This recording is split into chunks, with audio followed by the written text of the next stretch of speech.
What's up internet fam, Dan here from DansTube.TV, and today I wanted to discuss the brand new Mavic Air. This is a nice little drone slotted in between the DJI Spark and the Mavic Pro. It's got that middle ground for you beginners out there who want to get into drones, but probably don't want to buy a Phantom 4 or an Inspire. Now, let's jump into it.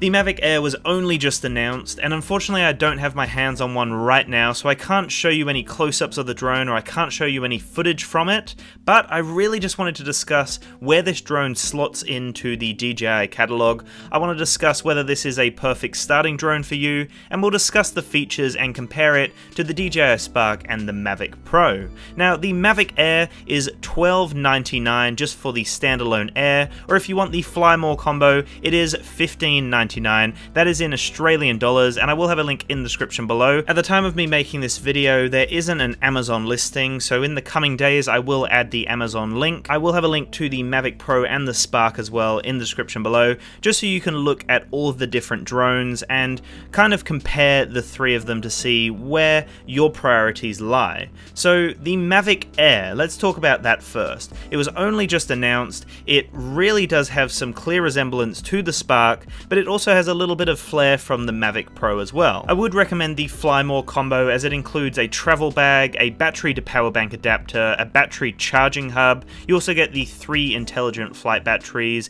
and a few other additional things like added propellers and just added accessories that you wouldn't get with the normal kit. It is a little bit more expensive, but the additional batteries is really what you want out of this Fly More combo. Let me just discuss the Mavic Pro and the Spark before I jump into the Mavic Air. Now, with this Spark, I really love the unit design. I didn't like that the arms weren't foldable like the Mavic Pro, so the Mavic Air actually has the folding arms, which I think is extremely important for portability and also to ensure that they are nice and tucked away and they aren't kind of just hanging out loosely and could potentially get snapped off or awkwardly bent at some point. Now, I also really liked the gesture controls of the Spark. I loved how lightweight and easy it was to use, but I didn't like how birds were attracted to it. I didn't like how gimmicky the gestures were for the majority of the time and how they weren't 100% reliable all the time. That did get improved over the future of the actual Spark, and after updates came out it did become a little bit more reliable, but the Mavic Air has a lot more functionality when it comes to the gesture controls, which I will get into.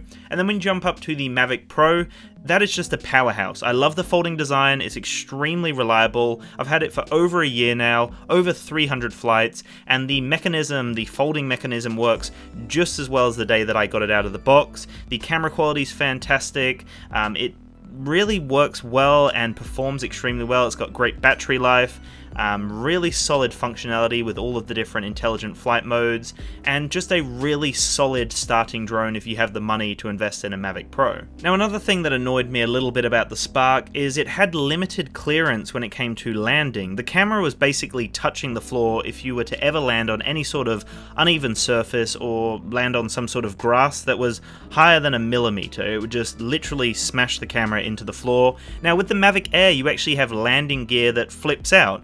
That's one thing I am a little bit hesitant about though. It looks like a very cool option.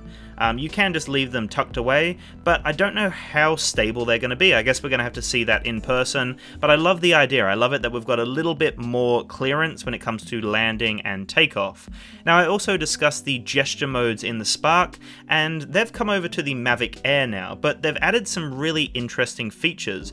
So you can actually take off and land just with your hand. You don't have to hold on to it, you don't have to do the palm launch or palm land. You can just hold your hand out and it will take off from the floor, and then you can lower your hand and it will land automatically, which I think is really handy and something that I was looking forward to in maybe the Spark, the future iteration of the Spark. So to see it in the Mavic Air is really exciting. They're also quoting you get 21 minutes of flight time, which is amazing in such a small unit. They've added all of the intelligent environmental sensors, so you got 3 directional environmental environmental sensors now, one at the back, one at the front, and one underneath. The Mavic Air also offers a 3-axis stabilized gimbal, which the Spark only offered the 2-axis, but amazingly enough, the Spark did a really good job. The footage was still buttery smooth, and I didn't notice that it was missing out on the additional stabilized axis.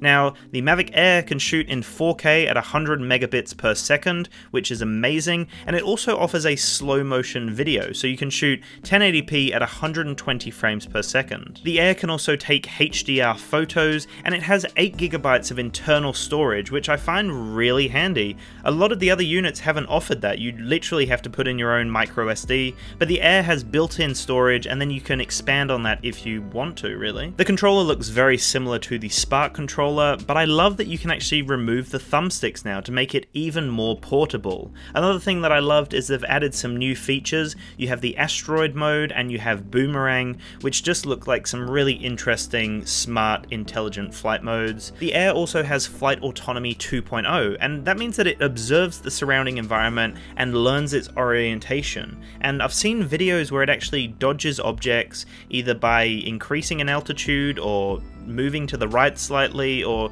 just dodging whatever it can sense with its 3 sensors, and it will actually adjust its course to dodge these obstacles and continue flying. Now, when you look at the Mavic Air, it is truly a hybrid of the Spark and the Mavic Pro. It looks very similar to the Spark all the way down to the controller, but it has the features that the Mavic Pro can offer. It's a high-end drone, but it's in the middle ground. The Mavic Pro still has some features that are a lot more advanced than the Air, but the Air is a lot more advanced than the Spark, so it definitely is in that middle ground between the Spark and the Mavic Pro. Now, the Mavic Air is genuinely an exciting product. There are some new features in there that even the Pro doesn't have, and genuinely this could be the perfect starting drone for anyone. For me personally, I feel like this should have been called the Spark Pro, because it really is just a Pro version of the Spark.